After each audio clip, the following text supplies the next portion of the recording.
Hello, everybody. I will first present myself. My name is Stéphane Faure. I'm working in the south of France, in Montpellier, in a showcase called the MPL Bank. I will present a little bit more in details afterward, but basically the idea of this showcase is to have a banking environment with a real core banking systems, real channels that we can use.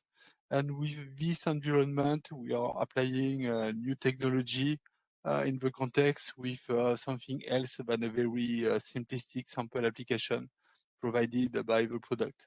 So the purpose is that we face the same problem of some of the same problems as our customer, and there is it's something really more realistic. So this presentation will be about the OS container extensions, but recently we have Ansible deployment, CI/CD for the OS Connect deployment, and so on.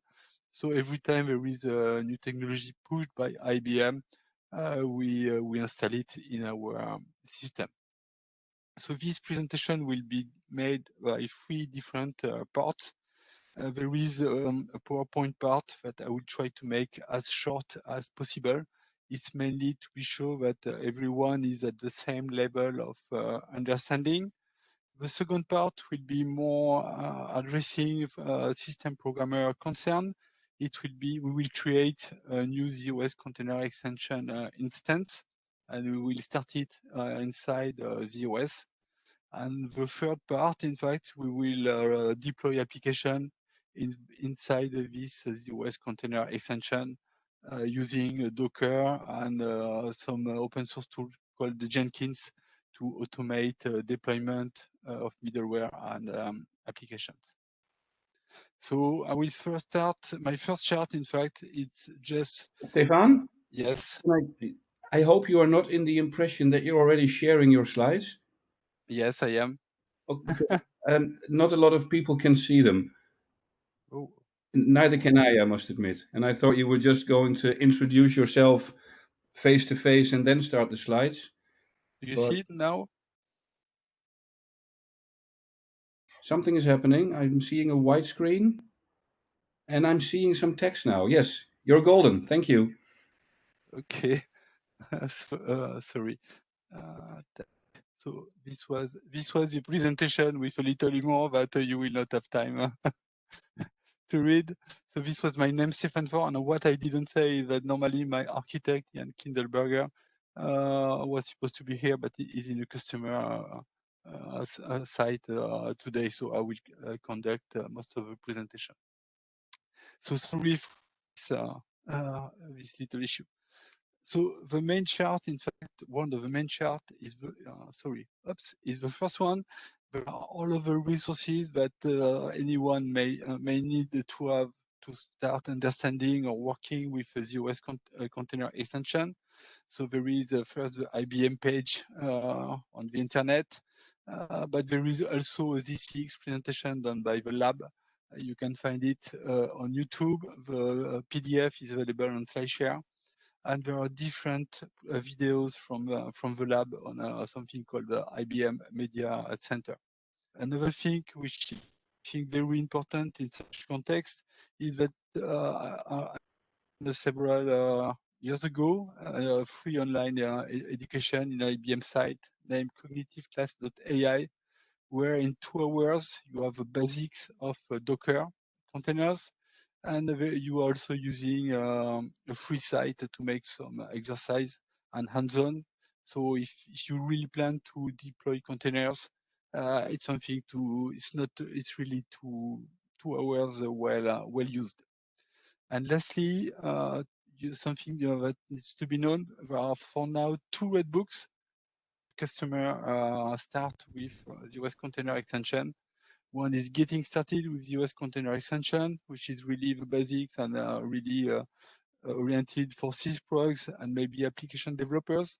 And very recently, there is another one, which is IBM OS container extension use cases, which present different kind of use cases and how the resident have installed them inside the Z6. So there is a lot of different things, Kafka, Zookeeper, which are open source, IBM APP Connect, which is the new name of MQ Message Broker. It is the third name, I think, of a product, MQ and ZCX, and so on and so on. So this is resources, whatever that you have most of.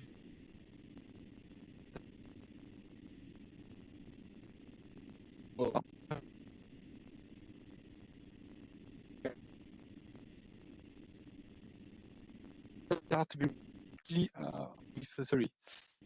ZCX as a function in the OS 2.4. Provide basically inside the OS Linux system.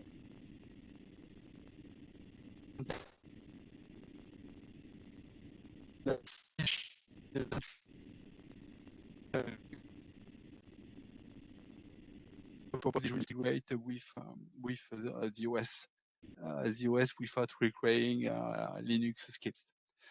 Something to know is that it is a free, or let's say, not price features. Nothing is free in life.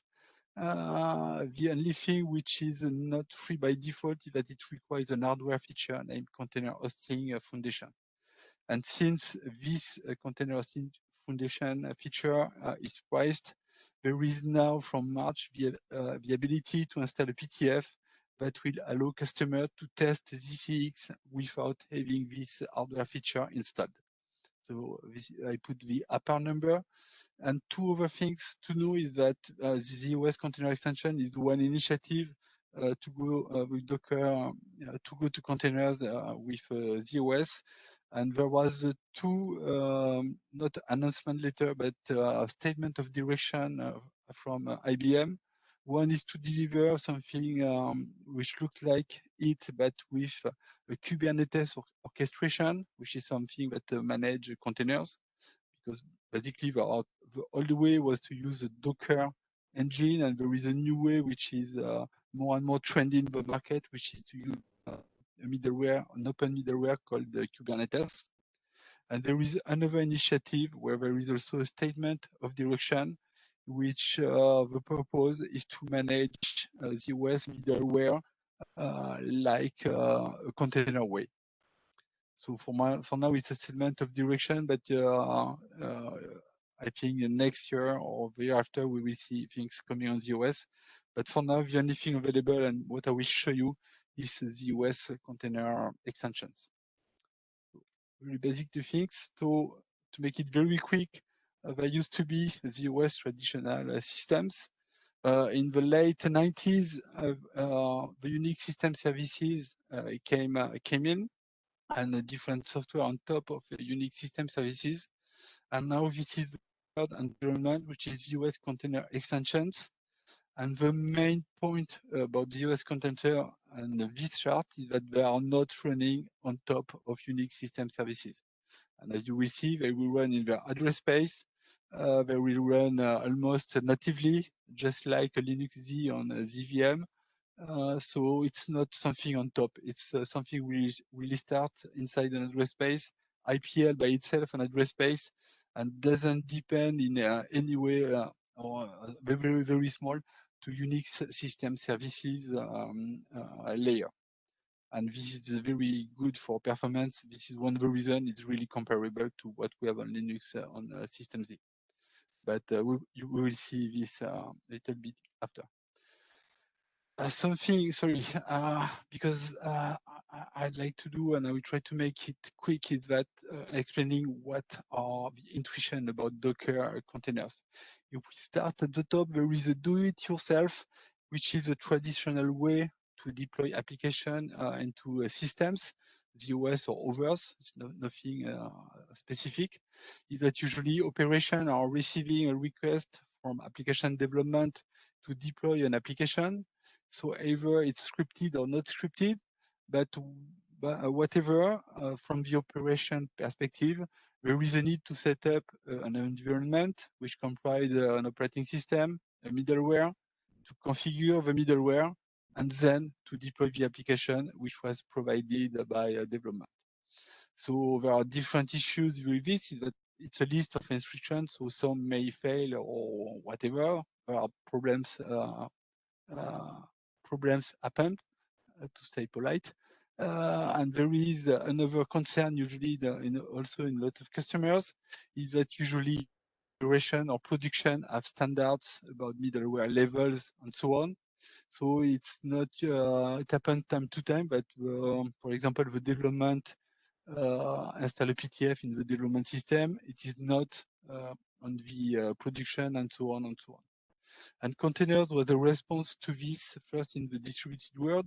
So the idea, which is a pizza, is that the developer has created a recipe inside the file, which is named a Docker file, which in fact, this recipe is executed to create what we call an image, which is a binary file containing everything to run the application. So there is an operating system, which is a Linux one.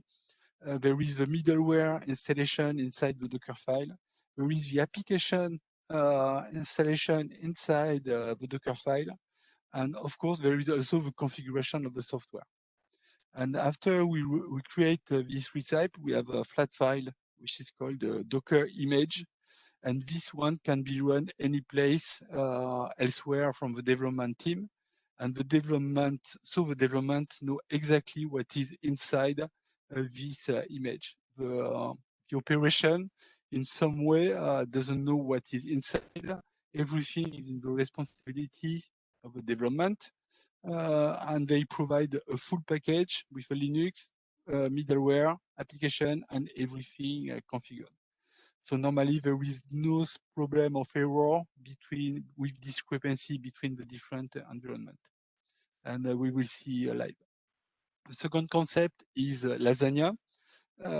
Pizza lasagna is that since someone has created an image, for example, an image with a Linux and a WebSphere on top of it, anyone can reuse this WebSphere pre-installed inside an image and just copy its own application and its own configuration file. So the idea is that people create and software vendors create containers usually available publicly on internet or any other way. So people may reuse them and the image is validated by the ISV. So there is a minimum effort for everyone to reuse things that have been done or provided by a software vendor. It's the case of IBM, of others, or open source is also delivered this way. And one of big advantage of this is that if you want to reuse, for example, a WebSphere application server image, you don't have to deal with the installation of it. It was done by the recipe at the pizza layer. So you just run a start WebSphere container, and then you have a WebSphere up and running. You just have to connect to the port. Another third concept that you will see that there is what is called a registry, that when we create images, we will put it in a central repository where other people are able to pull them and to reuse. So there is public registries on the internet where you can find, for example, WebSphere, MongoDB, and a lot of things, but you can have a private registry inside your company to have your application pre-packaged with middleware and everything. So it's something which is very often used inside the companies. And the very last thing, which is the turbo heating concept, is that why containers are also very on the top of, let's say, of the mood in IT, is that when you run a container, it's not like a VMware image or a full image where you are running a boot or an IPL of the image. Is that the Linux function of the container are in fact executed by the host hosting the container. So there is no boot, no real boot or IPL when you start a container. It just reuse what exists on the Linux on the bottom of it. And the result is that container typically start in seconds. So it's something very start. And so to scale, to create a duplicate of one container, it also takes seconds, and it is very reactive.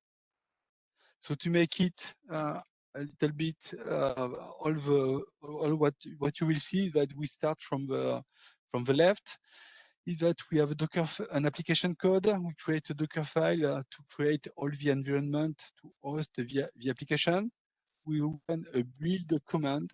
This build command will create an image we will put in a repository.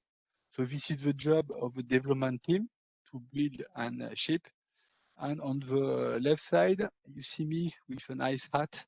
The operations basically do a pull of this image and run it in the operating environment.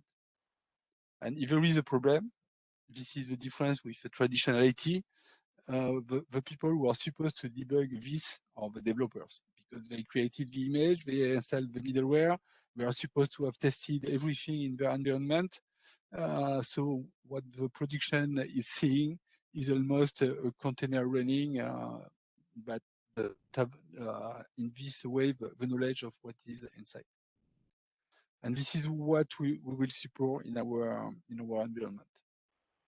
So this is just for a basic concept. I put only one chart. Maybe you see a lot of times from IBM with what are the important things to know about ZSX.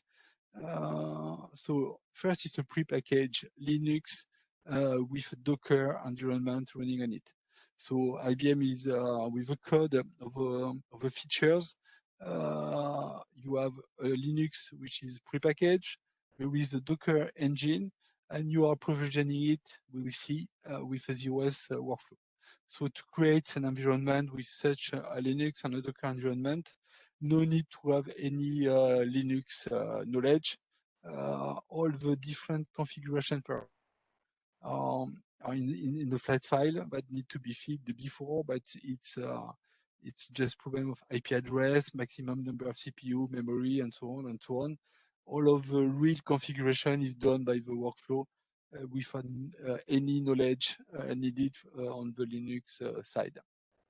So it's a standard Docker interface because Linux is Linux, and it's just a Docker that would run the same on any Linux. So anything which is already available for our Linux and Z colleagues should run the same inside the OS container extension. And we are reusing without any guilty all the Linux and Z image which are available, and there are more than 4,000. The communication is done via the TCP/IP ZOS stack. There is no direct interface to OSA card. So first, it makes it cross memory. So it is faster than having any machine or helper beside to a ZOS environment, and it makes more one security level on top of it. That you need to go through TCP/IP ZOS to access the IP address of the ZOS containers. So I say that no one need to have a Linux skill to manage the OS container extension. And it's in fact more than this, is that when the OS container extension is provided, there is no way to go into the Linux configuration. No one has a root access and can do everything. It's done that customer cannot do a really thin configuration on Linux and Z. If they want to do such a thing, they have to go with a real Linux and Z. But this one is really locked, that you don't need Linux skills, but you cannot configure the low layer of Linux. Everything is done by the OS workflow. And finally, that it's just a new address space, and you will see it. So it's managed by ZOS as an address space, or let's say an STC for the WLM specialists. You can deploy more than one. You can put different service classes for the different address spaces. Each address space is containing one container extension with one or more container inside. It's up to you. And finally, the important point for a lot of people is it's zip eligible. So 98% of the workload should be zip eligible. What is not zip eligible are two things. One is we are using TCP/IP ZOS to communicate, and TCP/IP ZOS as a part of is running on GCP. Another thing is that the file system of a Linux is in fact a vSAN dataset. And the translation between a Linux, let's say, IO command and vSAN dataset is done by a virtualization layer which runs on GCP. So in fact, both of them are IOs. So why we have vSAN dataset? Just because in the OS we used to manage that dataset naturally. So we know how to do replication, whether it's synchronous, asynchronous. So everything we create with this vSAN dataset will be included in disaster recovery, in high availability, and so on and so on. This is not something new, so it integrates naturally with what exists. So this is, you have a little more chart I put as the backup of the presentation, and if you go to the presentation, I pointed it into YouTube. You have more details for all of the different parts of integration and so on. So it's mostly what I wanted. I won't go through the IBM traditional material so much. So everything is supposed to be at some point integrated into the OS. So to disaster recovery GDPS, because we have VESAM, a ZOS container extension instance can be started normally in any image of a sysplex. So there is no adherence to a specific one because its IP address is a dynamic VIPA. So if you are in a sysplex, you can start it in one member or another one. This is part of a virtualization, and at the end, it's managed by WLM. And at the end of the story, when the ZCX container extension needs a processor unit, it will. This is WLM that will make that will choose if it will have more CPU or if another address space deserve it another better priority. And of course, it's an address space, so we have SMF 30s for accounting and seeing what happens on the bottom of this. Something very, this is just the IBM chart, so I will not comment it, and I think that Nick will have a session about use cases. So I don't, maybe it's not necessary to go in deep. So for me, the main things in 2 minutes is that it's opening to run inside the ZOS a lot of open source, Linux open source environment, which are available and which probably may never be available inside the OS. If people think that there is some, it's good to have some part of NoSQLDB or whatever close to the ZOS with the same backup, the same disaster recovery or whatever, or because this MongoDB will have very critical and sensitive information. It's an opportunity without having to go to a ZVM and a Linux or KVM and a Linux on the partition. So this is for this customer who don't want Linux on Z, but would like to have something close. There is a new open source system which comes. A lot of system programmers on their side see the opportunity to make some distributed component being closer to their ZOS because they don't want to depend on our distributed colleagues. So there are some part of SMU, which is system management on IBM. I know that now the workload scheduler, no, it's Tivoli workload scheduler. I don't remember the name. I'm fed up that IBM changed the name every day. It is a Tivoli workload scheduler. I don't remember the last name. Console is now ported in the ZOS in a container. So it could be run inside the ZOS container extension without the need of a Windows system out of the box. And of course, the last topic is that there is a lot of things about DevOps, CI/CD, and development, which are already available on Linux and could be run this way. But okay, I say I would be quick. It's Nick part. So the last thing is to say that ZOS container extension is Linux, it's not a ZOS. Something I say it's talking with ZOS using TCP/IP. So you don't have all the nice cross-memory access to data that you can have when a KIX is calling a DB2. You need to go through TCP/IP. So from a z/OS perspective, it's like a distributed DRDA or distributed connection. So each of them are separated, and everything has been done in terms of security. But an application inside the z/OS container extension has no access at all to a cross memory to a z/OS systems. If someone is interested in security, I have a presentation of a lab on this. So it's not a replacement for a lot of things with what run on a z/OS. It's really targeting distributed. And another thing that I already talked about it, it's not a Linux on the environment, a traditional Linux environment. Because first, the only thing you can run inside the z/OS container extension are containers. You cannot run application natively. So you are, because you cannot install application on top of a Linux, which is provided inside the z/OS container. So you can only run containers.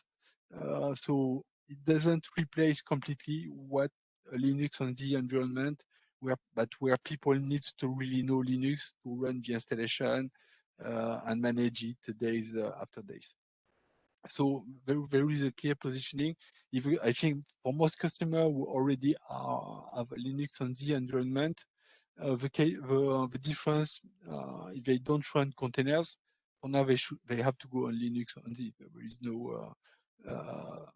There is no way that they run natively on Linux on the. They can run it inside a ZCX. So it's really a different provisioning. And one of the idea of our, I don't know if it's marketing guy or guy in Poughkeepsie, was to say that there are a lot of customers who don't want or are not looking for Linux on the environment, and we provide for them the ability to run Linux on the Linux workload within the OS. So maybe there are a lot of needs in different ways. So it's a new thing, but for I think customers who already have Linux on Z, maybe the OS container extension is not the best thing, except for different case, because whatever you do inside the OS container extension, you can do it on the Linux on the virtual machine. So I say I will not be too long. Check. Yeah, still have 1 hour. So I will present you a little bit what I will present you after. So with the system we have in Montpellier, MPL Bank. So you have in yellow the Linux on the part where we have a different environment, an OpenShift, payment controller from an ISV, master data management system. But the important thing is the middle in the bottom. We have a core DB2 z/OS with our customer data. On top of it, it is managed by a KIX COBOL application from an ISV called the Sopra, and it's called the Sopra Banking. It's a core banking system. And this application, in fact, we have exposed some APIs in the z/OS Connect. And what we will play with today is that we will deploy inside our ZCX what we call our microservice application, which in fact is accessing the core banking APIs across the OS Connect. So it's not an architecture which is totally out of concept. A lot of customers start to really expose with the OS Connect over product their core system in order to reuse it. So our idea was to have this application. We have exposed it inside the z/OS container extension, where we will install it. We have also it on OpenShift and in other environment. So this is the whole picture of our system. If we go a bit more into details, you can see the smiling face of our apprentice, Corentin. The application, in fact, we have a user interface, which is written in JavaScript and run inside the Node.js application server. It's calling a WebSphere application server, which is in charge of aggregating APIs from the OS Connect. So we have usually one single call, which is really a relatively high level from our Node.js interface. This call is coming to WebSphere Liberty Profile, where WebSphere application, in fact, we make the different calls to our core banking, aggregate them, and send a single response to our front-end interface. So this is these two components that we will install. And lastly, the only thing I didn't spoke is that we have on a Linux on the environment, a master management application, which is in fact containing the private application of our customer, the name of the picture, and so on and so on. So every time a customer is coming to the user interface, it is providing its email, and from the email in the master data management server, we get picture and so on, and the customer number in the Sopra banking system. So we first go there, and then we go for it. And something which is also important is that between these two components that we run in DCX, in fact, we have a private network. This WebSphere is not supposed to be exposed to the outside, and you will see that inside a Docker image, we can have a private network which is not exposed to the outside world. So the demo, before I start really to run it with green screen and others. So the scenario, and I will run as much as I can.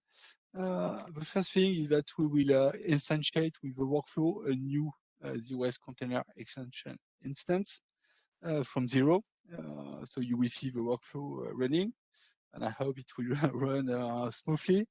The second thing we'll create is that we will build our application, which is, as I said, the Node.js and the Java application. And after the build, we will deploy them we will run them or deploy them into the ZOS containers. So it will be accessible, and we will verify that we can access our master data management system and our core banking.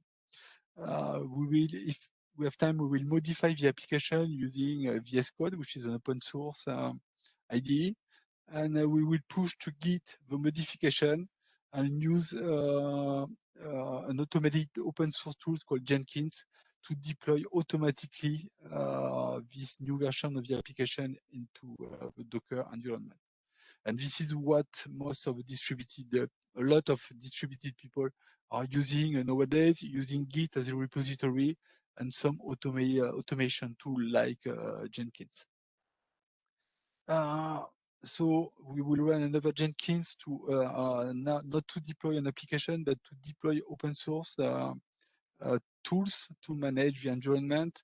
One is called Portainer.io. It provides a graphic user interface to Docker, because you will see that the commands are relatively long.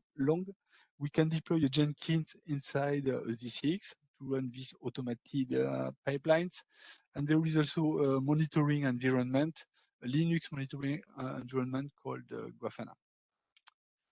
Eventually, but I think we will not have the time. We can also deploy our application from Portainer using a GUI.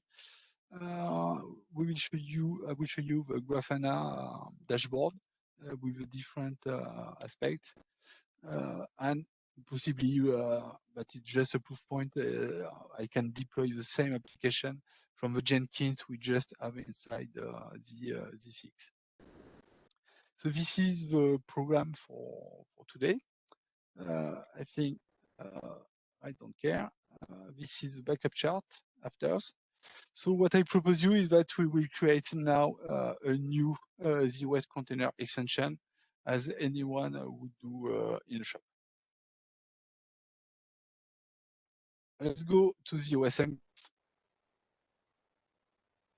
This is where my ZOSMF is. Check. It's that. Was pending updates. Cool.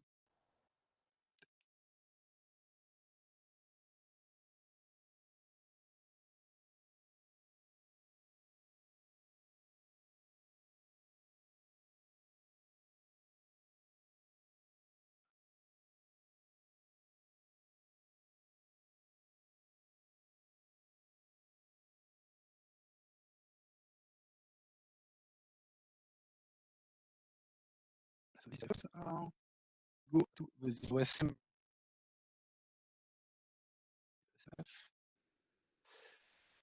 So, oops. Takes a bit some time.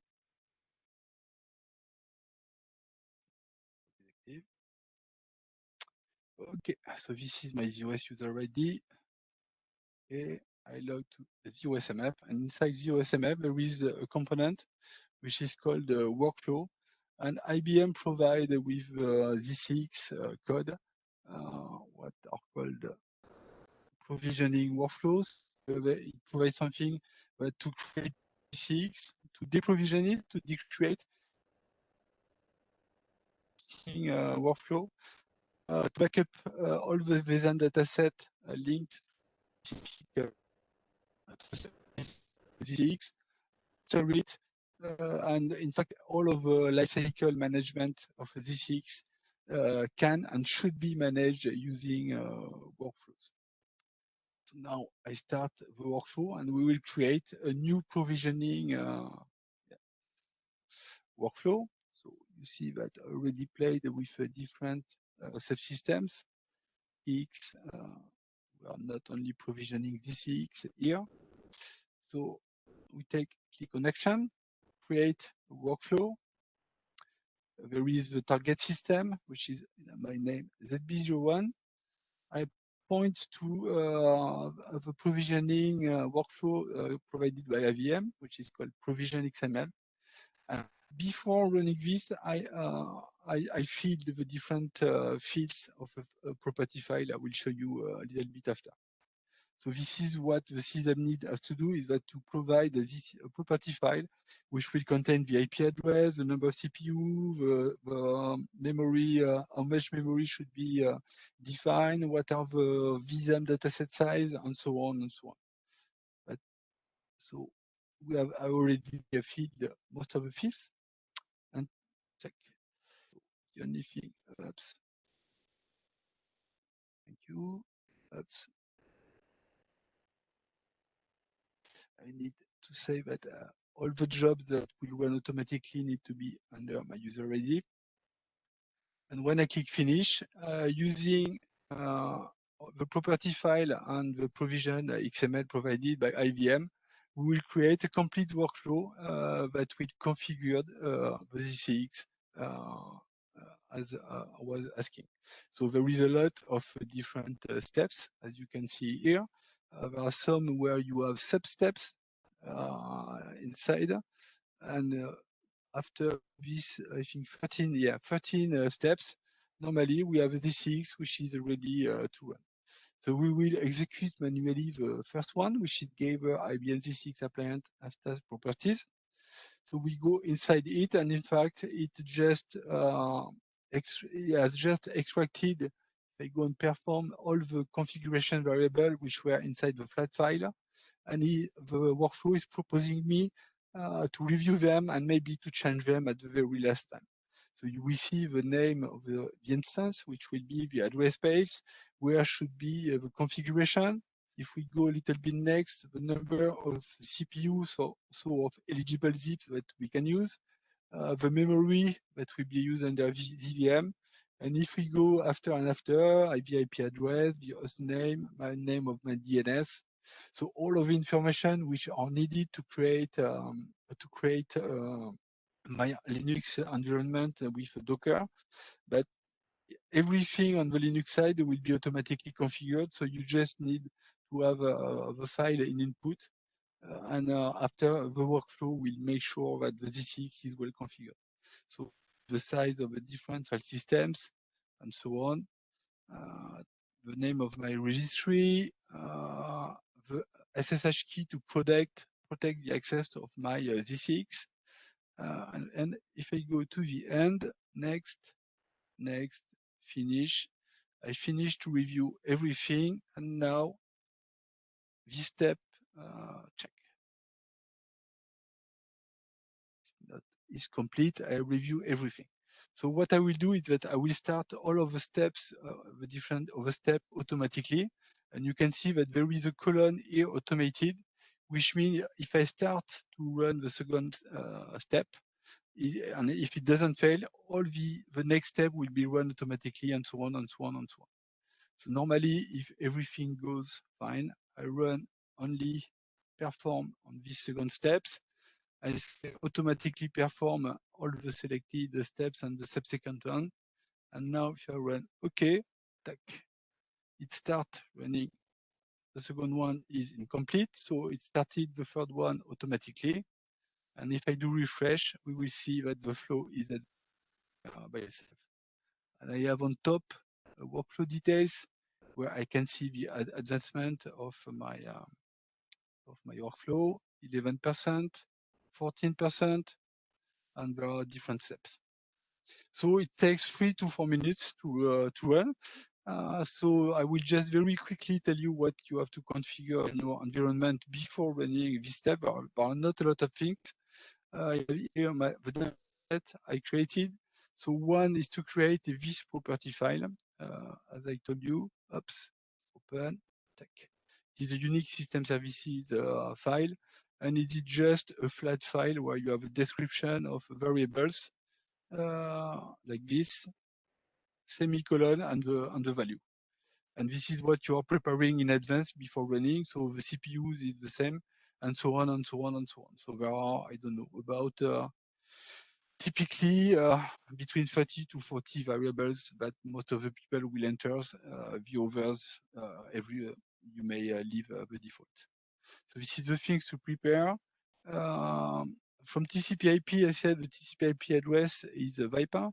So the TCP/IP guys need to have defined this VIPA in advance if you want to start the ZCX. It's not needed to run the workflow, but it's needed to run it. So here you have a user range of 10.3.58.80 to 16, and there is a specific new parameter which is named ZCX, which and only ZCX may bind to this address, and it will be the same host local interface going directly to TCP/IP. So your TCP/IP guys need to take care of this. There is a little bit into RACF, and I think this is in this data set, but not something dramatic. This is exactly what I run. So it's just like any STC. You need to have a user ID attached to it. You need to define a started task. And there are authorization telling that this user ID is authorized to bind the VIPA, which was defined in TCP/IP. So there are additional security stuff to ensure that only a ZCX and maybe a specific ZCX instance can attach to the dynamic VIPA. And this is almost it for the ZCX. There is nothing really more. What did I do? There is in a proclib you need to copy in advance the proclib member, which is just something you don't have to change it. Normally it's okay. And there is in the paramlib the trace member. And above all of these, there is only one thing to do, is that the vSAN dataset used by the z/OS container extension used to be rather big. They can be more than 20 gigs or more. So in the documentation, they ask that you create in the FSMS the right data class and rules to have extended attribute for ZCX vSAN datasets. So mostly, normally, if everything is okay and you have a control like me of TCP/IP and RACF, it lasts usually to start the first ZCX. It shouldn't last more than 1 day. And you need also to have, of course, the OSMF workflow active on your system. So if I come back on my environment, I used to be at 16%. If now I refresh it, and up, now I'm at the workflow almost finished. As you can see, it's 99%. If you look on the top right part. So we have created the workflow is taking care of a different aspect of the installation. So it allocates the VESAM dataset. It will copy on the VESAM dataset the Linux image provided by IBM. And if this image is to be upgraded, it is IBM which will upgrade it via PTF. So you don't have control, as I said, over Linux, and it's provided as binary code. And when there is upgrade, the upgrade is by IBM by a new PTF that you have a choice to immediately upgrade your current ZCX instance or do it afterward manually by another workflow. So allocate dataset, loading the ZCX appliance and the configuration that you have created, generating every configuration file. And the last step, which was not executed automatically, it's just because it's not set up .exe like on Windows. You have to run the start command by yourself. So if we go to this one, we go to perform, and the last action is start ZCX, and this is the ZOS command to start ZCX instance. Run Control C to be sure that you see it. I cannot lie. This is Control C. I have my ZOS system, which is here. And you see the jobs which were run on this side of my user ID by the workflow, by the way. So the workflow is a part of shells and jobs. And one thing is that the workflow is the only way to install ZCX. There is no alternative provided with GCL as it used to be. So if I go here, I run paste, start job. If I go here, check. Here, so the ZCX BI2 I just created is started, and you see one of the first command is that it tried to bind to the TCP/IP dynamic VIPA address. And if there is a problem in TCP/IP, it was not properly defined, or the RACF authorization was not done for you, the user ID assigned to the ZCX, this step will fail. So now we are attached to our ZCX interface in TCP/IP, and the very first time we start a ZCX, it will format a Linux way all the VM dataset we have allocated. So it lasts about let's say 3 to 4 minutes. So I will have to find a song to sing. Meanwhile, but what I can show you, if I go to DA, so this is my ZOS Connect. We don't care. ZCX. Oops, I have two ZCX. So the one we have just started is this one, ZCX BI2, and we don't see yet the Linux message. But for example, I have another ZCX instance of the system, which is the instance I run permanently, because the number two I created and deleted regularly. So on this one, I have data I want to maintain. I do my own test.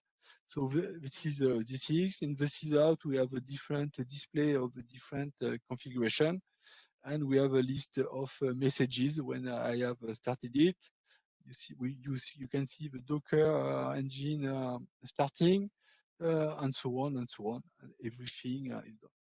So it is just a standard address space on the OS, and as we will see, there is a service class like for any other address space. So and as I did, is that this one is where I'm playing for me. I'm an administrator. I can change the service class, so I put it a higher priority than the one I'm using for demo. And of course, I have a specific report class to go with for each ZCX instance. So the idea why having more than one ZCX instance, since you can run dozens of containers inside a single ZCX instance, but the idea is that maybe you want to isolate them for different business units and do a different accounting.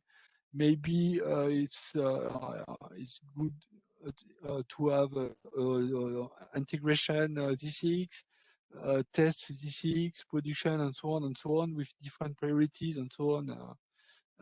So there are a lot of reasons why we may create different ZCX inside the same system. But yeah, you can host multiple containers inside the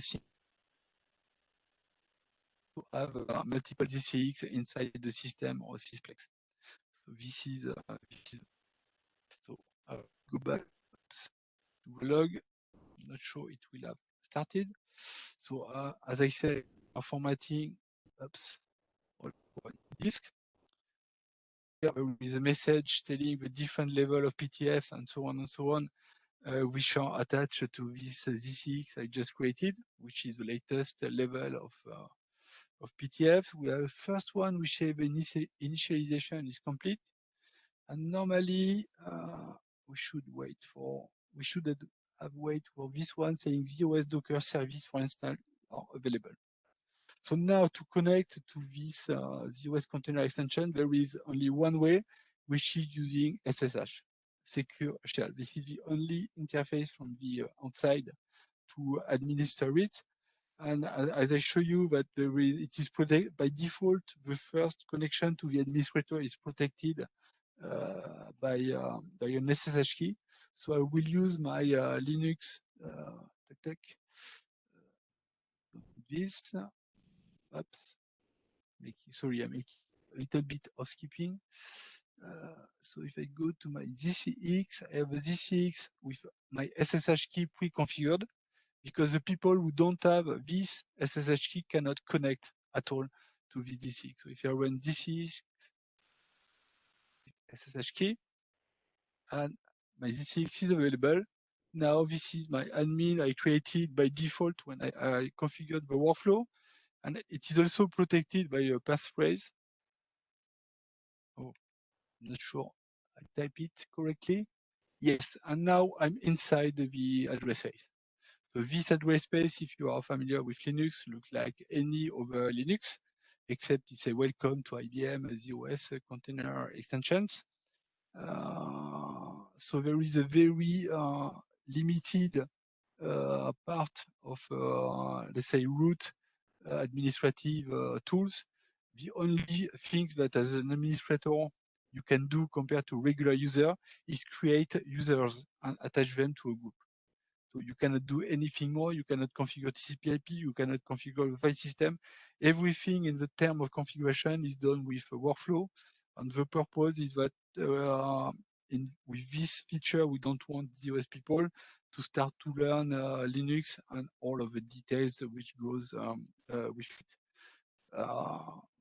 Usually ZOS is something is already a stuff to learn, so you don't have to learn. So just for info, but we can see what is the real release of Linux, which is provided in this file, like in Linux. And in fact, for now, it's a Ubuntu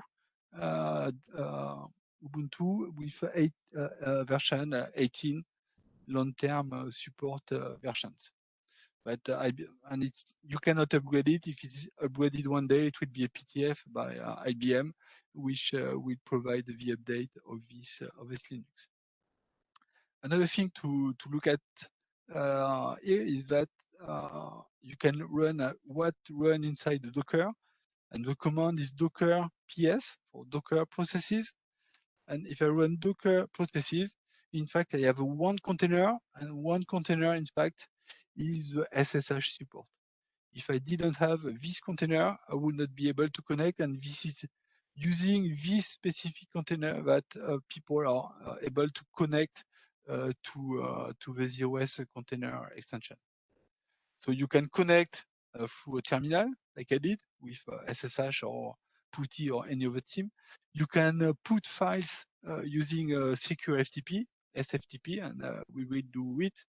And another thing is that if you want or need to automate a lot of things, you can automate with our SSH command, which is remote SSH from any platform. If you have the right authentication credential, you can interact automatically with the ZCX. So we said we have only one process running. Normally, we can look if we have images. Normally, we should have some minimum image. And of course, if we run this CLI, IBM is providing an image that allow the Docker engine to instantiate the a process. So image is some kind of the file on the disk, and the process is when you boot this image on disk is the in memory process which is really executing. So in the next 40 minutes, my target is to deploy things inside this environment, just to give you an idea of how to do it and how it works.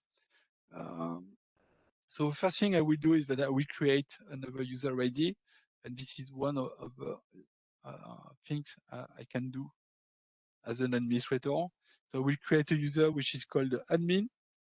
This is this, and I will work in this user called admin. Oh, password does not match. Try again.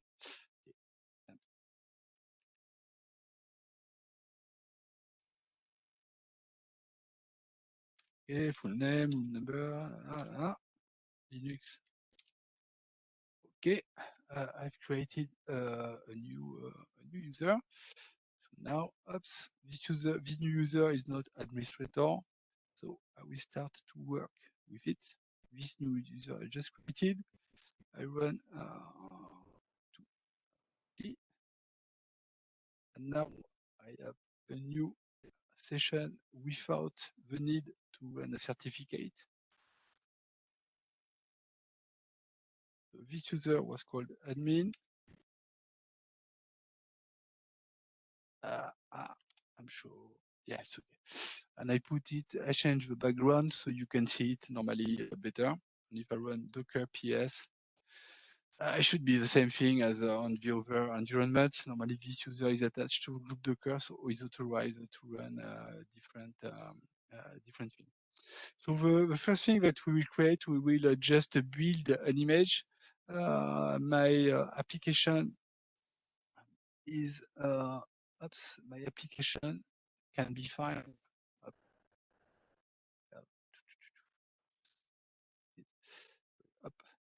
My application is inside Git. It's a Git repository. It's called PSD2.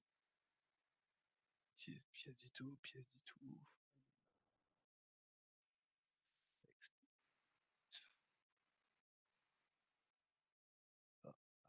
I've listed, sorry. So this is PSD2.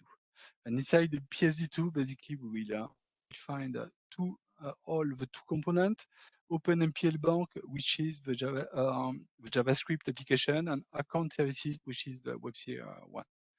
And if we go inside, you will see what is the Docker file. We use the WebSphere one, which is more simple. So we are in the WebSphere build environment, and we have a Docker file which describes how to build it. So we use something which is already built for us and provided by IBM, which is a WebSphere Liberty image. And this Liberty image contains everything needed to run a WebSphere. It's ready to start. So with this image, we will put our application package in a specific directory where we want. We will copy inside the config directory our WebSphere configuration, which is in the file server.xml. And finally, every time we say that every time we will start a container, we will run install utility, install accept license default server, and this will start the WebSphere automatically. And when we will run the build, in fact, Docker build will interpret all of this action and create an image with everything was done for this. And if we go back for Node.js, which is the other application named OpenMPL-Bank, it's a little bit more the same, a little bit more complicated, because it's and we start from this, which is a Node.js image that you can find on the internet. We create a work directory, we install a package with npm, we create environment variables, and at the end we say that we will export our application to the port 3000. And this is the kind of recipe to create a Node.js with our application that will be found here, and then we would copy them, our application, on top of a Node.js already available image. So, oops, this is just what we do. So we are in Git, so we create an image. As I say, we cannot, I need Git to download the image. So I need first to have a Git, an image with Git, which will help me download my image. So inside my DCX, I will create a directory where I will work to create my deployment image. It is called minidev. One thing I can do is that just to show you it's possible. If you don't want to, you don't have to go with Git. I will run SCP, which is an SFTP software. So where we DCX normally should already be admin at DCX2. Oops, here it is. Okay, so you find the minidev directory, and here I have a Docker file I prepared. So I just copy it. Okay, it's done. If I go back here, ls minidev tech. I have a Docker file. We can have a very quick look. So you will see one which is a little bit more complicated. Tech. So we are installing a lot of packages you see here, so be about more than I need, in fact. The list of software here, which is a lot of things which are usually used in distributed work.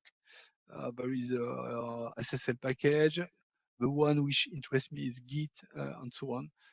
But there is a lot of things more than really I need to be a Docker file. I go one directory up, and I will execute the Docker file. I already prepared the command. It's just Docker build, and then I point to the Docker file, and here this will be the name of the image I will create.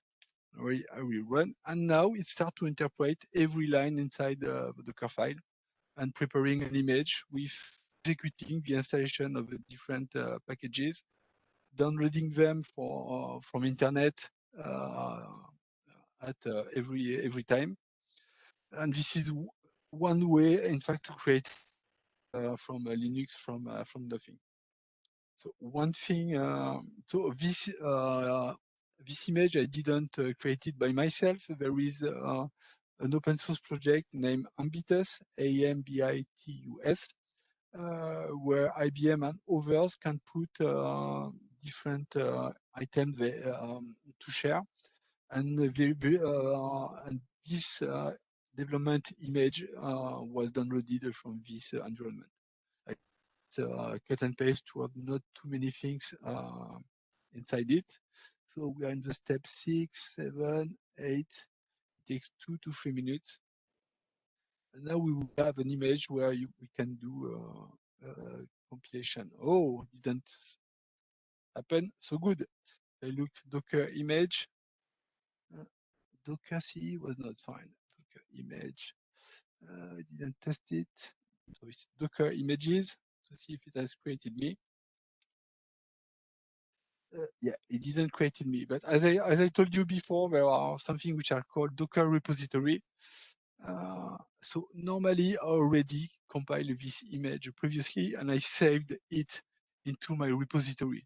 So if I can, I normally should not need really to build it.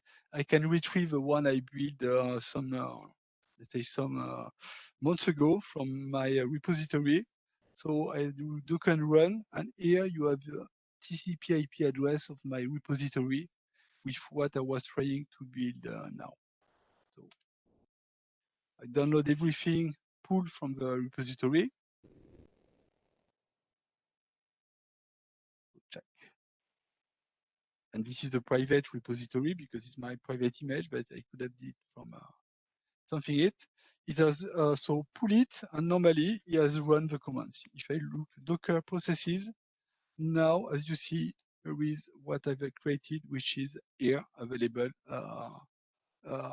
for the use, which is my development image.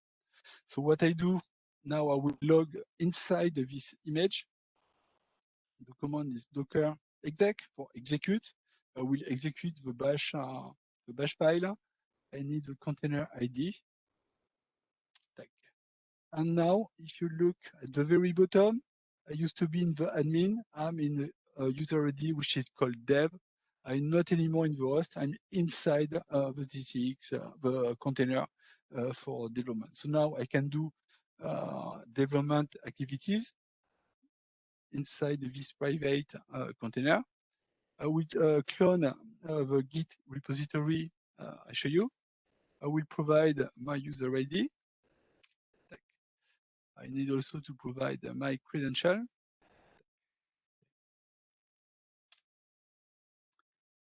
And oops, we are downloading everything from Git. So Git was not installed. I needed Git, so I created a container just to have Git available. If I run a look, whatever is existing, you see my PSD2 as I show you into the website.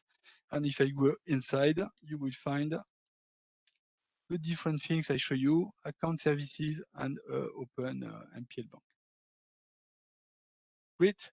So now I will build first the Java image, run a Docker build. I point on the Docker file on account services.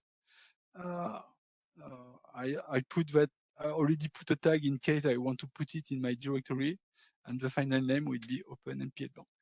So we are starting, oh no, sorry, in fact, OpenMPL Bank is the Node.js. So oops, creating a work dir, copying the package JSON for my requirement, running it. And I hope this one will not fail. 7, 8, 9, and okay. Now I created the Node.js image for WebSphere. It's exactly the same game. I just point to the WebSphere Docker file, account services / Docker file, and I download a WebSphere Liberty profile. I think this one is coming directly from internet from IBM. I will after just copy the application at the right place, copy the configuration at the right place, and normally this will be the end as the development team. Start product validation is done. If I look now at the different images which are available for running, I have two new images: account current services and OpenMPL Bank. And this is what I can put in the registry, and that can be consumed by operations.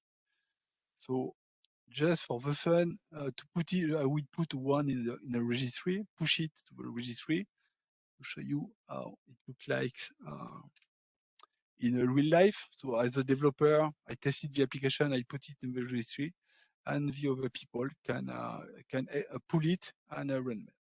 So I download the application, I built it on S390. Now it's available to be consumed. So I will exit this development environment, and I go now to create the live environment. I will create the private network between Node.js and WebSphere application server. And I will run first the WebSphere application server, which is named current account services.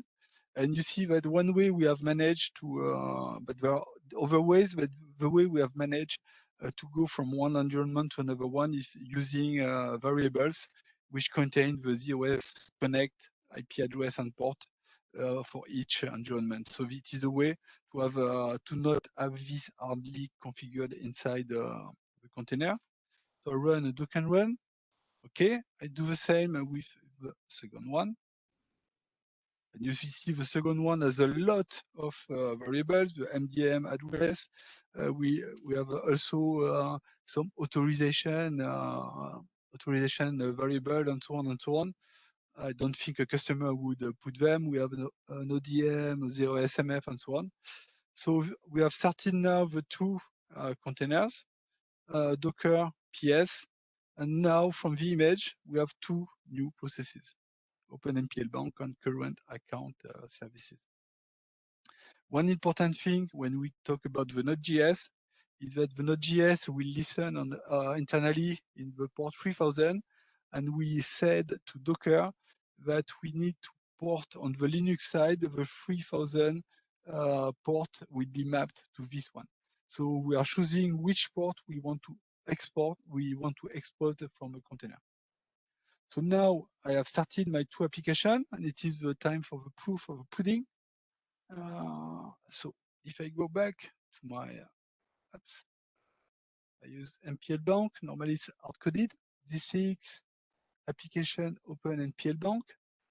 If you look on top, it's my new 82. It's on port 3000.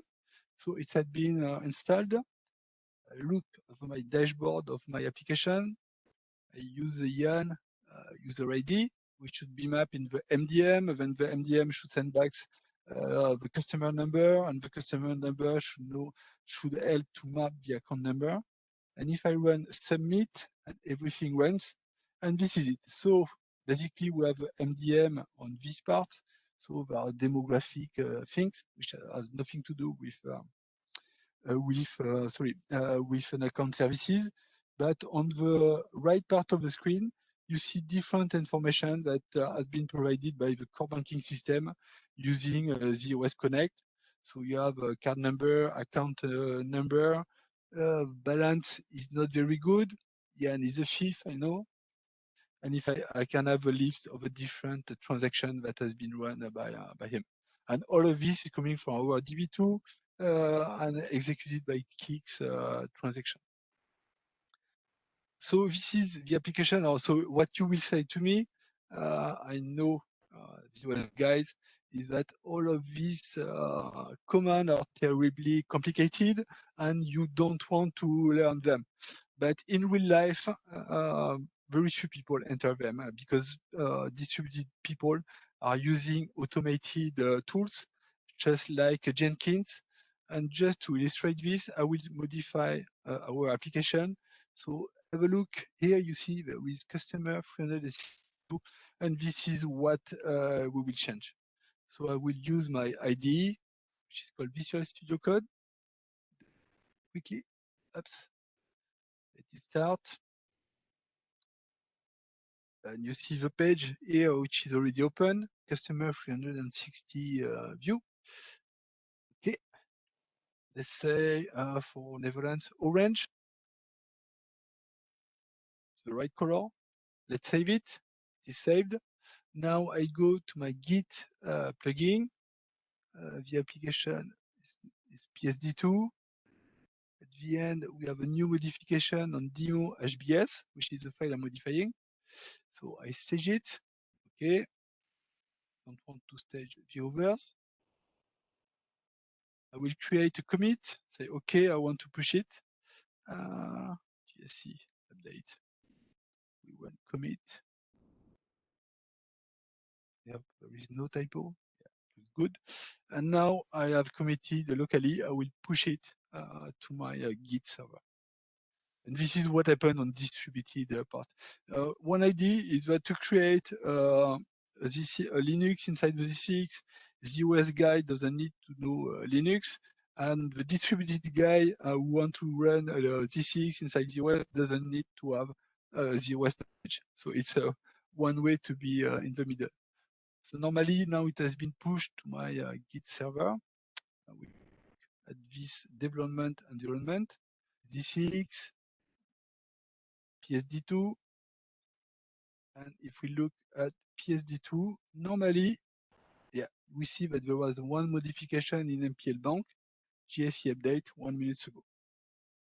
And what most of people on distributed do to automate such a thing by using an open source software that you can use too for such a purpose, which is my ZDevOps. It is called Jenkins. Let's go admin. I go to my automation tools ZCX, and I have MPL Bank ZCX. This is where we have automated the deployment. We check out from the Git repo, we build the image and we push it into Docker. So I need to click on build. The organization is Jan Kindelberger, just a developer, and I run build. And now we will execute the different steps to redeploy the application. So normally, most of the people doesn't have to deal with a Docker complicated image. It is the developer who create them when he develop the application and tell how to do the Docker, and then it is usually coded in such a software where the script is executed automatically. So you can it can be executed on demand, it can be executed on schedule, or it can be also executed when there is a modification in the Git repository. So we have the different steps I run are now run automatically. We have created an image, pushed into our repository, and now it should be deployed inside the Z6. So no need to have such to know such complicated command. Normally it's done, everything has been done. If I come back to my application, open MPLBank, I run enter, and now we have my modification has been taken into account without typing all of these different commands. And this is so it's integrated in everything which already normally exists in most customer shop, even if it's Jenkins, Ansible, or other automation tools. It's just another Linux. So something else we done on our environment is that every time we have to deploy some open source software to support administration, monitoring, and so on. So we have created another pipeline, which is called Z6 post installation.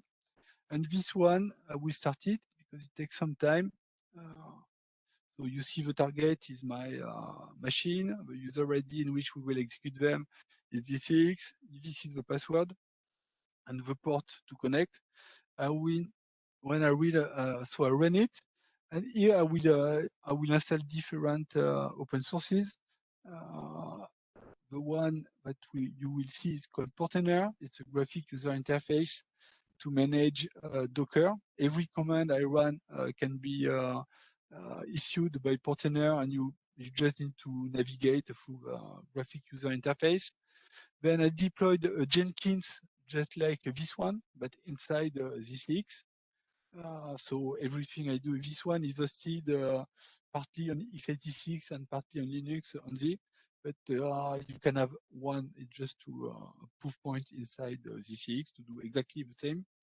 And the last thing that will be installed is called the Grafana and the list of monitoring tools that extract monitoring information from the Linux kernel and the Docker engine to show them in a nice way. And it's an open source tool. All of these, all of them are open sources from Portainer, Jenkins, Grafana, and other things that Grafana is using. And I will show you the dashboard to give you an idea of the performance from a Linux perspective, not from a ZOS one. So let's a little bit longer because in fact I write deploy Grafana, but there are 4 different containers to support the Grafana monitoring graphics. And so with Jenkins, we can not only automate application deployment, but also infrastructure deployment. So this is something we done because every time we don't want to run Docker run with all of the different parameters. So it's done. Let's come back to our Z6. Let's clear all of this here. If I run Docker processes, Docker PS, now as you see, there is a big family. I have Grafana, CAdvisor, Node Export, and Prometheus are used by Grafana, and they have been created by my pipeline. Jenkins is here, and Portainer, which is this one. So we have installed automatically all of these different, all of them are open source. So just to give you one idea, if you want to manage container without learning the Docker syntax, is that here, let's say, let's go to Portainer, check, it's free and available on internet. So this is Portainer, it's here. An environment, you connect to your local machine, connect, that's last click. And now there is a lot of things that to manage without too much in-deep knowledge. Let's say the different images here. Click on the images. So you can build a new image, import, export. The list of containers I run with Docker PS, you can have it this way, and you can start, stop, kill, pause, and do whatever. You can the statistics, memory, cache, and so on of a container. Grafana, you can have our logs, which are available, and you can even log in different environment. If I go back my mini dev development environment on the bottom, I can even connect inside the this way, bin bash. Let's try. Never tried. It's the first. And now I have. I don't even need the putty to be connected, and you find back my PSD2 application I've built inside. And the last thing you can do, you can customize with your logo, which is very, very important. And you can create some kind of template in an XML file where you will create your own application so people can create their own container. You prepare everything for them with a different variable. They can, you don't have to feed them with security secret and so on. But with this, they can just create the different parameter, and I will not do it, but then you can deploy the container using this interface with something prepared in advance. So all of this is free, just to use it, and the deployment is described in the red book. So one of the less with this is that I started something called Grafana, which is also an open source. And for the monitoring part, if I go to, I think this is this one, Grafana 82 port 8080. Here I'm in the, and this is the dashboard which is provided on the Grafana site, and it was created by Poughkeepsie, and it is for free. So you can have most of the metrics from a ZOS container from a Linux perspective, because the ZOS one, you will have SMF30 and 70s for different aspects. But from an internal view of what happened inside the ZCX, we found the different metrics you can have anywhere. The CPU utilization is not alone, physical memory use, appliance buffer, and so on and so on. So you have it instantaneously. Sorry for my Franglish. You can have it across the time. And something which is interesting and which I look sometime is that from the Docker container engine, you have also per container information. So here you see the different containers that are active now. So you can see how much CPU they are using across the time, how much memory, how much network they have, and so on, byte per second, and so on and so on. And all of this is just, it is documented also in the open source project named Anbitus, where you have the instruction to create, to run the environment, and to install this dashboard for free. So it's, yeah, everything is documented and it's open source. So as far as you have the ZCX, if you want to have such a dashboard or container, it's normally everything. I tested the latest instruction because there was a modification in ZCX, and my old instruction to run this were not good, but I show that the instruction on Bitest are okay. So to finish and let some time for question, if you want to reuse containers, you will not create them, as I said, is that ZCX, there is something which is called registry. This is my local registry, but there is one on Docker Hub S390X, the internet site, where I listed all the S390 image people may use. There are 6,000 which are available. So MongoDB, Postgres, BusyBox, and so on and so on and so on. So most of let's say famous open source are here, thanks to my Linux on Z colleagues who are running a Docker's engine from a long time. So everything that they have done, we can reuse it. It's the same S390 architecture. And it should run exactly, and we have just a Linux on Z with a Docker on top of it.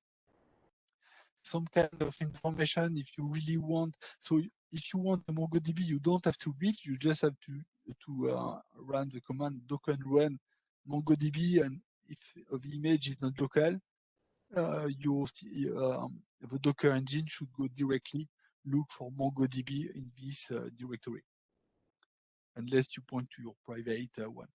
Another thing, if you want to build a MongoDB by yourself for any reason, there is a repository of Docker files which are available in GitHub, provided by IBM, where a lot of open source are provided. So if you want Apache, build it by yourself with Docker build. There is a sample Docker file how to build an image of what I said of Apache by yourself on Linux on Z, and it has been tested by someone who ran the Docker build by themselves. And finally, and this would be the end, since I make it some reference, there is the Anvitus project, where it is an open mainframe project, just like Zoe. And in Anvitus, the purpose is to share different part of the code, not only IBM, but between customer. And they put code on the GitHub. I think it is the first click. And you have the repository where you can find the different tools. And maybe it's this one. I don't know where. One is the development. One is the development team I provided you. But it just started some months ago. But and you can look for it. At least you have a development platform where everything to compile from C compilation, Go compilation. You have a Python environment. So it's a really a development image to make a lot of different compilation.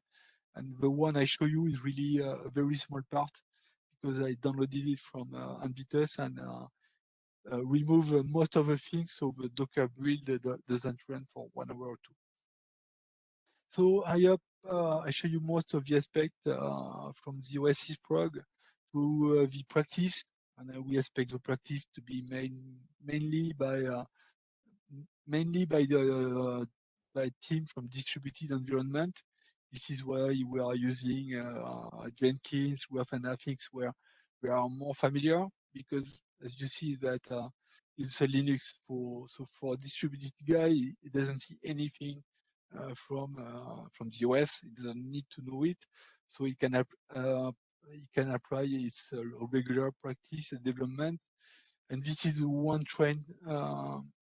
Sorry, to have so that the OS and distributed people have can collaborate more and more, whether it's in DevOps or development things. So it's a way also to have open source tools available that will not be ported to Unix system services tools. But I'm a little bit anticipating to Nick topics. So I leave now before the break questions open. Yeah, normally we have a bottle of wine, but as you understand, that's impossible now. So we will drink that here as GSE group for you. You're welcome. Okay.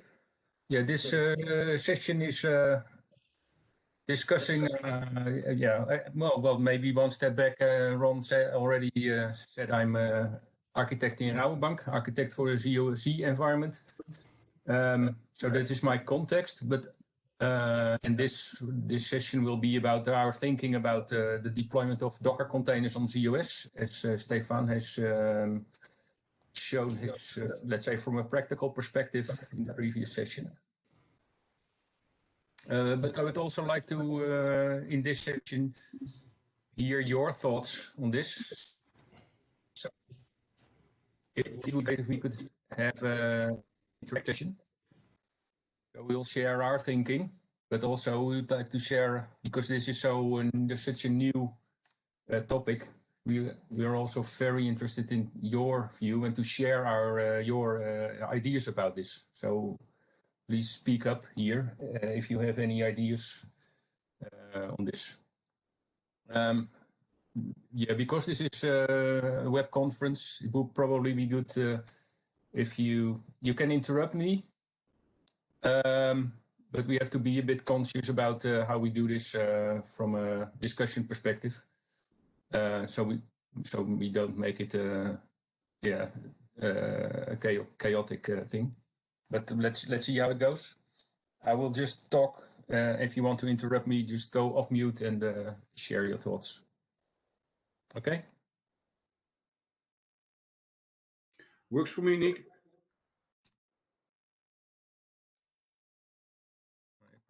Stuck now. So.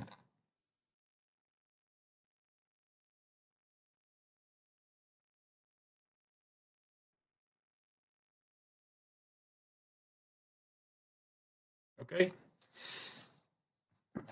Yeah, what we see in Rabobank with respect to Docker containers, of course, IBM is now delivering, but also other suppliers are delivering middleware tools more and more in a containerized forms in Docker containers. For CUS, CUS container extensions, these are still managed with Docker tools, but as Stefan, there is a direction from IBM to do this with Kubernetes tools in the future. And of course, from an IBM perspective, OpenShift on top of that then. What we also see is that open source tool, and then we have seen very practical examples, and I would say inspiring examples from Stefan as well on that, just in the previous discussion. So more and more open source tools become available as Docker containers. And yeah, we were very anxious to see if that can be of benefit to us as well. Yeah, this doesn't just go for ZOS, but it also goes for Z-Linux if you look at the Z ecosystem. But for now, we are focusing for this session on the container extensions for ZOS. So this is what we see happening. So this is really an emerging, it's not just a technology thing that IBM has created, the container extensions, but there's also content coming now. And that is why it's becoming real, and we are going to look into this. We foresee significant benefits of deploying, using the deployment platform of container extensions on ZOS. As you have seen, I think Stefan has clearly shown this, how easy it is to install software. I think in half an hour he has installed a whole bunch of tools by just downloading them and installing them. That you still see a lot of commands and technical things, but what you don't see, what Stefan has done, is what you do not have to do. I think normally this would take a couple of days at least to get all this software installed, and maybe even more. I think so. What Stefan has really shown is how quick and easy it can be to install software in the Z environment now. At the same time, and what we really see for ZOS container extension specifically, and Stefan also hinted to this, is that we can immediately, when we install software on container extensions, exploit the goodies of ZOS, the RTO and RPO 0 in our ZOS sysplex, GDPSplex. So we don't have to do anything basically to get these qualities.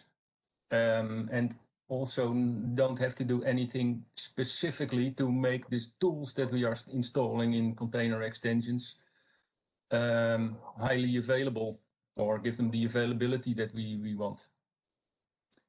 Another thing that we find great benefits as a potential is that we can deploy the tools on Z, but it could also be on somewhere else, on premise or in the cloud. And we have use cases where we basically foresee all three platforms for certain tools, where we need some client-like software. So yeah, as to remain in the with the metaphors that Stefan has been using, we like pizza, but we don't necessarily want to cook. So this is a great technology to achieve this. Can I maybe ask a question, Nick? Maybe to Yes. get the discussion started a bit. And half it's maybe also a question for Stefan, and it's specific on the Sysplex availabilities. In all the examples and the little graphs that Stefan showed, there is a single address space that runs I would call it like an angel address space of various Docker things, but is that thing Sysplex aware, or do you just run another CX extension address space on the other LPAR to get your high availability? Nick, do you want me to reply? Stefan, is that you? Yeah, I said. Go ahead. I was waiting for you, to be honest. Go ahead. I think there are two things. Is that Z6, one Z6 is Sysplex wide. So since it's using a dynamic Viper, and this is one of the reasons you can start it in any member. So if one member fails, it can be restarted by ARM or any other things in another system of Sysplex.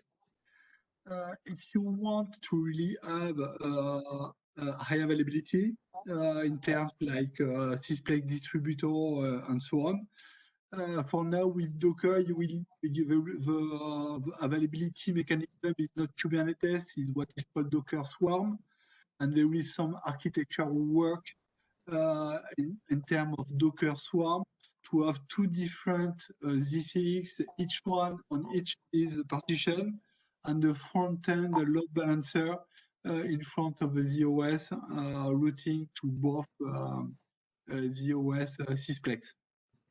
There is no, it's not just like TCP/IP, your kicks or your ZOS Connect, that you can have one single port, and the Sysplex distributor will automatically distribute on the dynamic Viper. Here you will need two dynamic Viper and a front end, the server, and then it will be the Swarm component that will distribute between the two ZCX instances. So it's not as easy as it is for a typical standard using the current Docker engine with the Swarm layer. With Kubernetes is far more. I suppose it would be a little bit more easier. But the standard thing you have is that you can restart a single Z6 on another image. And if you want to really have active inside the Sysplex, it needs a little bit of, let's say, architecture work and integrate this with Swarm using two Z6, each one per partition. Cool. Thank you. You're welcome. Okay. I will continue then. Yeah, of course we see a lot of benefits, but we still also see some concerns, and this is partly because of limited knowledge. Of course, we don't have experience yet with it, and some are okay. Let's leave it there. So what we are warned for from the distributed people and people with experience in cloud is that they're saying, okay, OpenShift is a beast, they say. I think they mean Kubernetes is a beast in terms of this is not something that you easily adopt. On the other hand, what we hope that it will bring, that is remains a lot, let's say, under the covers, that we have little to do with, as little as possible to do with the complexities of container management. That it's when we get solutions from IBM or other partners that the complexity of containerization is kept to a minimum. But we have no experience with it, and we take it as a concern and something to look into. Of course, the skills is a concern. We've seen Stefan do a lot of things that are not naturally in the ZOS skills toolkit. So we will have to upskill our people to get acquainted with these technologies. From a maturity perspective, also this is not it's new, so we're not sure how mature and what we will find if we start using this technology. Yeah, IBM vision instability. It's a bit maybe a bit impolite, or maybe a bit, I don't know, but things may change. Just to make a silly, well, not so silly. I think let's say the intention of IBM to support Kubernetes has been there for a year in this context, but it's not there yet. So it might be a vision, but it's not delivered on at the moment. So we have some varying experience with these kind of things. Of course, to make this technology economically feasible, it has to run on zips, which is not on itself a problem, but we don't know about the consumption. Actually, I had expected some questions from in the previous session. Stefan, is there something that you can say on that part? Can you how does it behave in terms of CPU consumption? The only real comparison I made is doing some little injection on an HTTP server, which is not maybe the more, which is something I had to choose a workload. So I use an HTTP server. I was consuming almost the same on IFL on a Linux on Z than on two ZOS. As you can see, when I show the monitoring part, there is very few background noise, 1-2%. And usually the concern of most customers is not really the zip consumption by itself, because Linux and Z is consuming the same, but it's that if you are using a lot your zips for DB2 utilities or other workloads, it may interact with other workloads.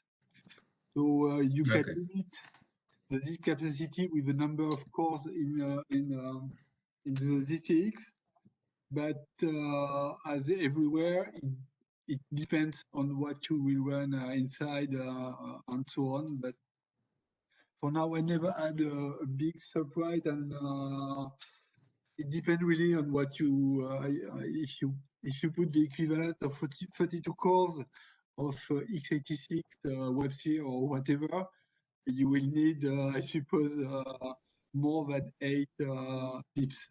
So, but I don't have over comparison, but it's just like a Linux on Z, at least comparable to Linux on Z. So, okay, well, that's a good guidance already. I think addressing some concerns that we would have. Good, thank you. no, Yeah. In terms of licensing, if you go into that's the next concern that we have. If you look at licensed tools that are delivered in a container on ZOX container extensions, you will move to not to an MSU or let's say a traditional ZOS license model, but you will go into the PVU based model, the value unit based model. And well, I think it's not clear yet. I have heard some other clients that are having questions about it as well, and there was some unclarity. So this is also something that we would have to experience, and for now we'll put on our concerns list. Okay.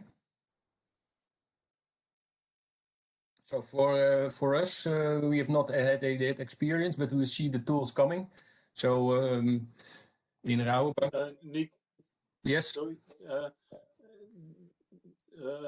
don't you have on your concern list the architectural difference? Because if you run your containers on the mainframe, you have to have the C390 architecture instead of the x86 architecture. So you could run some workloads where you need some functionality which is only provided by, let's say, an open source initiative which is not supported by the S390 architecture. Yes, that is true, Matthijs. But we can only hope. Concern. Sorry? It's more like a general concern. Yeah, that indeed. That is about what I would like to say. We can only hope that let's say the community, in the broadest sense, would put the effort in porting these open source solutions to 390 architecture. Yeah. And then we can put it in this pizza box containerized thing. Yes. That's true. Maybe need to add that the Docker environment, or whatever you call it, has the ability to get multi-platform Dockers, right? So that you can have the same Docker file that you can bring to all the platforms, provided obviously Matthijs' remark that the actual application has been compiled and made ready for an S390X Linux environment. Yeah. But I do see more and more things being made available there. I mean, even things like MongoDB now run on S390X. So there's definitely a lot of open source software that is multi-platforms. Yeah, agree. I would like also closed source. I don't know how to call it, but paid software available on this environment. So what I like is we have CDC agent, by example, running on a Linux environment, and that's especially there to open up the mainframe, and I want to run that in the mainframe. But then IBM has to deliver the CDC part also as a COS container. I see the open source community delivering faster on the 390 architecture than IBM itself is doing. Yeah, that's the problem, I think. Yeah. Well, that's maybe also a little bit what I mean with IBM vision on this. But yeah, well, let's. The only thing that we can do is ask for it in IBM. Yeah, it's more like a catch-22. The platform will not be successful with IBM stuff unless there is support, and you only get customers. So yeah, have supported it. So difficult. It's difficult. Agree.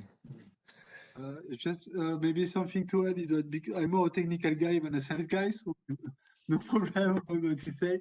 So there is one thing is that I already ported some tools from open source, because even if it's not on S390, there are a lot of open source which provide the Docker file on distributed platforms.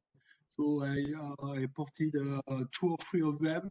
I just got the one from distributed, the Docker file, and built them on S390, which doesn't resolve, I agree, any problem of support. And for now, my ultimate showstopper with this kind of activity is NDNS. If you have some code which is sensitive to little endian like an x86 and which contain this, usually you can compile it, but at the worst you can compile it because there is no check of NDNS. And at the best, there is a compilation which says you cannot run, you are big endian. So this is the technical things I can say on it. Yeah. Okay, thank you. So the typical, let's say, 390 porting problem. It's little big endian issue. Or power, you find the bugs with power the same way. Yeah, that's true. Okay. Nick, have you already thought about what you want to run on a Docker container in COS or what you want to run on C Linux? I will come to that in a minute. Okay. For now, we have extended our. This is this slide saying that we have extended our policy to be able to run in the enterprise architecture of Rabobank. To be able to run, let's say, make it from a company perspective allowed to run Docker-enabled solutions on ZOS, Z-Linux, and also in the cloud. By the way, this was because we had a need for this. So this is now adopted. So there is no nothing holding us back from, let's say, the deployment policy in the enterprise architecture to do this. So we can move forward for that. So that hurdle is kind of taken. This is normally an enterprise architecture decision. Here, Johan, what we see is summarized as what we foresee as to run in containers on the Z container extensions is what we call the ecosystem tools for Z. Currently, we already have Z Linux where we run ecosystem tools like Nagios and Zabbix, and we also have DevOps tools like Urban Code and Rational Team Concert running on Z Linux. We foresee that we can extend that these kind of tools to container extensions containers. But what we would like to hopefully, well, I think we'd like to prevent that. We would have to, we would like to take these container solutions as much in a standardized way as possible. We don't intend to become, let's say, container cookers to remain in that jargon or in that metaphor. But just take the images as standard as possible from either open source sources or from commercial sources, and deploy. Don't you need to harden those containers, or at least look at if they comply to the bank standards? I have a discussion because we have a specialized department doing containers for the mid-range environment, and they say we will create our own repository, an ABN AMRO repository, and only containers or images that are published there can be used within ABN AMRO. That are hardened, and I'm not sure if they built them themselves, but at least they test them on compliance and harden them maybe. Maybe we will have to look into that indeed. Also from I was just before this or during this thing actually talking to or chatting with one of our teammates. He's also from we might have to put our own repository anyway from a connectivity perspective, but maybe also then from a hardening perspective. I think that is a good angle on it. If it is necessary, yeah, maybe some. If it is, no, okay, we'll have to look into look into it. I think it is a good point. It is from an open source has to be validated clearly in situation.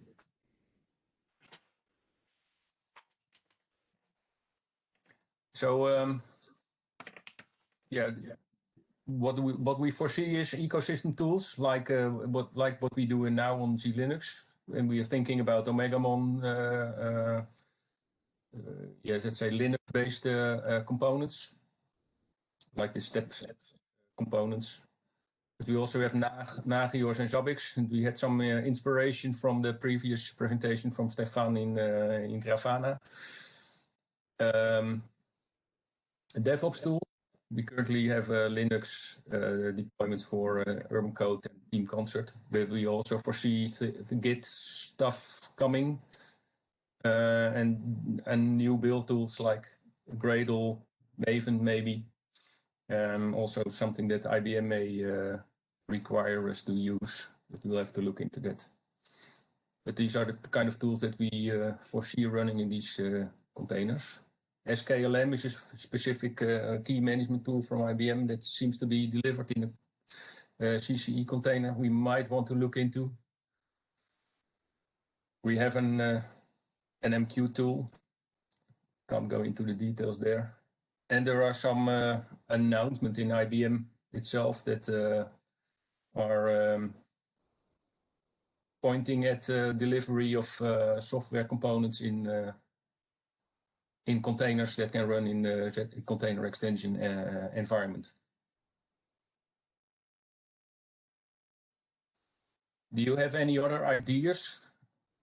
Or... Yeah, Nick, Richard here. I work for Broadcom, and we are now also using C containers as a deployment option for several products particularly products that are now positioned with the deployment on Z Linux or on Linux on Intel. Containerized solutions, and one of our products at least is mainframe operational intelligence. And in the roadmap, and I think maybe there are other products as well. CX is now also on the roadmap for those tools. Okay. Well, that's good to know. Thanks, Richard. Okay.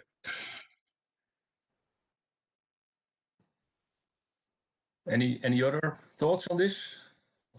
People with ideas? Yeah, what I say, we now use CDC for replication to Kafka, and that's a part of it is running on Linux, and that might be a good idea to run on COS as well, on containers, or Linux. And I think there are more products that doing that. Yeah, we also have, not sure if it's similar, we have a test data management tooling that we are looking into as well, but that is a bit more on the horizon and a bit more in the design phase. But it might also be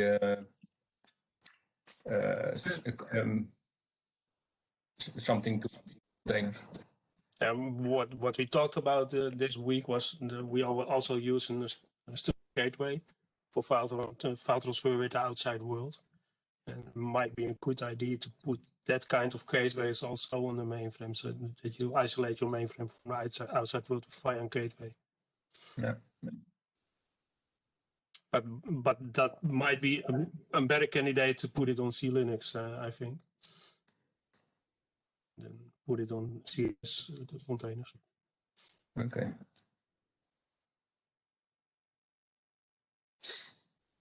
Okay. Nice.